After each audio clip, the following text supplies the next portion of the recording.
Здравствуйте, друзья! Сколько людей на Земле на самом деле? Благодарю всех, кто подписался на мой канал и смотрит мои видео. Ссылка на статью в описании. Одной из самых сложных и вызывающих много вопросов тем современной конспирологии является вопрос реальной статистики численности населения планеты. Есть мнение, например, что численность населения ряда стран сильно в каких-то целях завышена, доказательством чего служат, например, кладбища мегаполисов, куда умершие за последние 70 лет жители прилегающего города не уместятся, даже если их укладывать друг поверх друга многорядными штабелями.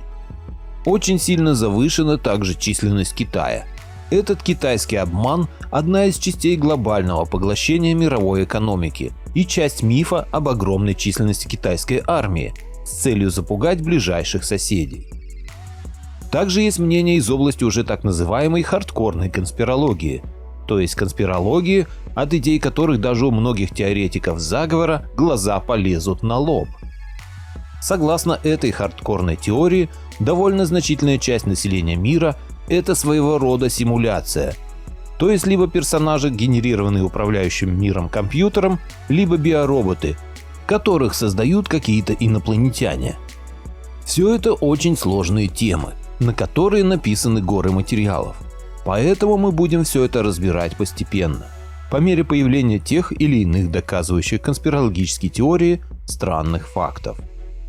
Однако сегодня в качестве начала процесса мы предлагаем нашим читателям перевод материалов некоторых совершенно не конспирологических изданий, таких как New York Magazine, которые, приводя цитаты бывших высокопоставленных инженеров и менеджеров из разных проектов, говорят о том, что как минимум за половиной трафика интернета находятся не живые люди, а боты.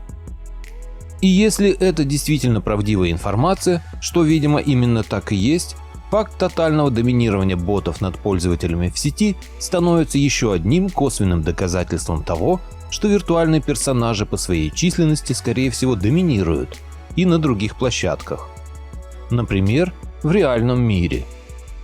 По словам осведомленных людей, весь мировой трафик, который происходит на ваших глазах, начиная от количества ваших друзей на Facebook и заканчивая количеством подписчиков в Twitter, все это является фейковым, поскольку в наш век бума социальных сетей и глобальных трансформаций всего не осталось, видимо, ничего, что мы можем считать реальным. Это действительно так. Все это фейк, подделка, написала в Твиттере бывшая генеральный директор Reddit Эллен Пао. В качестве примера из практики Эллен приводит в пример вышки сотовой связи, мимо которых проходит пользователь, и каждый из которых видит его как нового посетителя мирового интернета, что невообразимо раздувает трафик.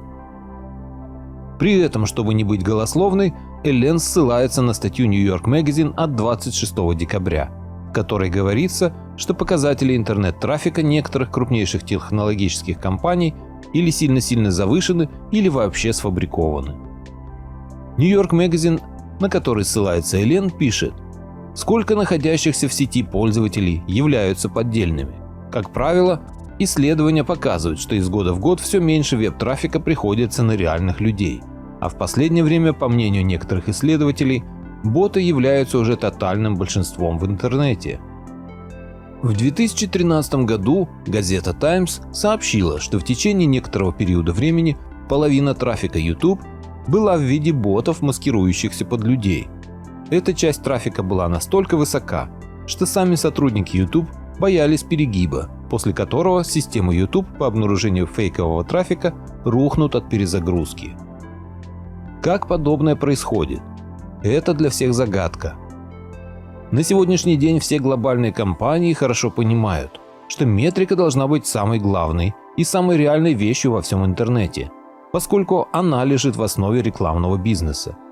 Тем не менее, даже Facebook, крупнейшая в мире организация по сбору персональных данных, похоже, не в состоянии оценить достоверность своих источников. В октябре мелкие рекламодатели подали коллективный иск против гиганта социальных сетей, обвинив его в том, что он значительно преувеличивает время, которое пользователи тратят на просмотр видео на платформе. Истцы утверждают, что Facebook накручивает до 900% трафика. в то время как сам Facebook говорит про 60-80%. Подчеркиваем, это Facebook говорит про то, что 80% накрутки есть совершенно реальные и как бы официальные цифры. И, закончив перечислять все подобные немыслимые примеры, New York Magazine обобщает: люди – фальшивка, бизнес – фальшивка, контент – фальшивка, наша политика – фальшивка и, наконец, мы сами тоже, похоже, фальшивые. С момента выхода на экраны фильма «Матрица», ставшего впоследствии культовым, в мире появилось настоящее философское движение вокруг его темы. Суть этой философии сводится к тому, что на самом деле мы живем не на круглой плоской цилиндрической Земле, а в некой ее имитации, то есть как бы в матрице. И вероятность такой ситуации официальная наука оценивает в 50%. Хотя на самом деле теория симуляции внешней реальности стара как мир и является разновидностью такого философского движения, как солипизм, который сам уходит корнями в Упанишады, тем не менее матрица – устоявшийся термин, и далее мы будем его использовать. В первой части этого материала мы предложили своим читателям перевод статьи из очень серьезного издания, в которой бывшие высокопоставленные сотрудники глобальных социальных сетей честно и открыто признаются, что половина их посетителей просто боты. В том, что боты живут в интернете, нет ничего нового и удивительного. Поэтому информация была приведена нами исключительно как тезис для подтверждения всех последующих доводов. Сейчас же мы хотим привести очередной тезис. Тезис про похожих на ботов персонажей в реальности, которым есть реальные фотографические подтверждения. Наши читатели в том или ином возрасте, заставшие времена позднего СССР, хорошо знают, что в 1980-х нечто подобное и в куда большем масштабе было неудивительно. СССР иногда одежду закупала за границей, как правило в Турции, и очень большими партиями. В результате, после завоза очередной партии курток или штанов, по Москве начинали миллионами гулять близнецы. Однако эти фото сделаны сегодня и сделаны не в СССР, поэтому объяснить их появление очень сложно. Теория вероятности таких совпадений не допускает, поскольку на кадрах не просто люди в одинаковой одежде с одинаковыми сумками, но еще и люди с очень похожими физиономиями, делающие одно и то же. Какие могут быть объяснения у подобного сходства? В рамках общепринятой мировой модели можно предположить, что у людей в голове просто работает некая программа, загруженная из телевизора или из другого источника. Эта программа заставляет людей одинаково одеваться, делать одинаковую прическу и вести себя тоже в определенной мере одинаково, то есть превращает их в подобие биороботов. Второе объяснение в общепринятую модель мира не вписывается и заставляет подумать о матрице, в которой время от времени возникают глюки, и она перестает сильно заморачиваться с правдоподобной картинкой, генерируя вокруг пользователя повторяющиеся персонажи. Вторая версия, хотя и радикальная по природе, причем довольно дикая, тем не менее она все хорошо объясняет. Объясняет не только людей в одинаковой одежде, но и ряд других совершенно необъяснимых вещей, которые происходят вокруг нас. Еще несколько тысяч лет назад Платон предположил, то, что мы видим, может быть вовсе нереальным. С появлением компьютеров идея обрела новую жизнь, особенно в последние годы, когда появились фильмы «Начало», «Темный город» и трилогия «Матрица». Ну и задолго до появления этих фильмов идеи того, что наш дизайн виртуален, находили место в фантастической литературе.